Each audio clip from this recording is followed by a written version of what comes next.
Okay, so now we have to learn how to move some more things within Maya. Okay, and this lesson is going to be using the poly primitives. Also, it's going to be using components. So we got to learn twofold things here. All right, so let's start out easy.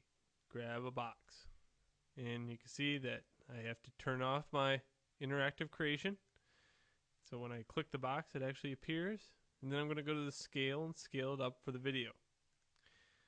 Okay, so by right clicking, I can go to object mode, right? And I can click on the object and it's green. Okay, let's right click and go to something else. Let's go to vertices. Okay, vertices appear on the corner of all the faces. Face, face, face, and you see these little purple dots are vertices. Okay, so 4 vertices make up a polygon. Ah, wrong. 4, 3, or 5 can actually make up a polygon. But to come out quads, 4 make up a polygon.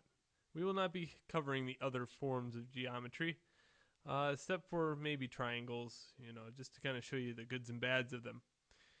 All right, so here, since I can click on these magical things, guess what you can do with these? Well, you can move them.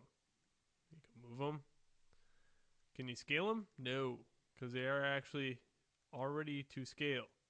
Can you rotate them? No, they're vertices. But if you grab 2 of them at the same time by clicking and dragging, you of course can scale, rotate, or move them.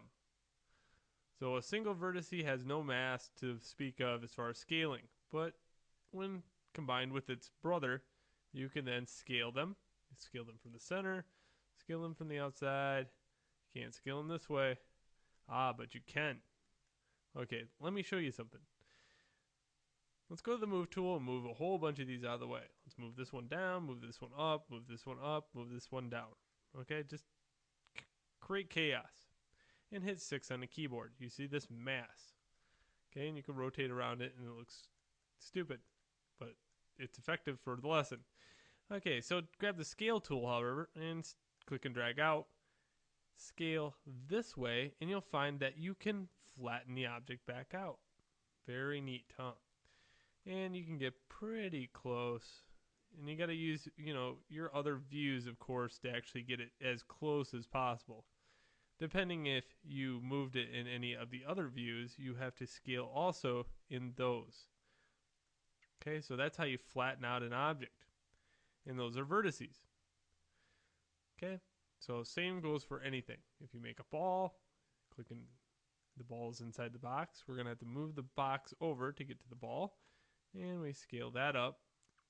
If in my one view here, I grab all the vertices on this top part of the ball and scale it, you can see I can flatten that object out. Cool, cool. Okay, so that's just one thing, and those are vertices.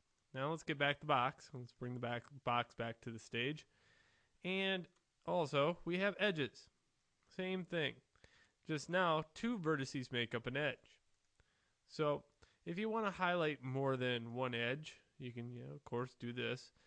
Let's learn another way to highlight things. Hold shift, click, click, click, click, and you can highlight many edges. Okay, if you want to deselect an edge, just one. If you hold control and click and drag, you can deselect. Control and shift will add that selection back. So actually I can deselect all of them, control and shift, select them all back. Control to deselect them again.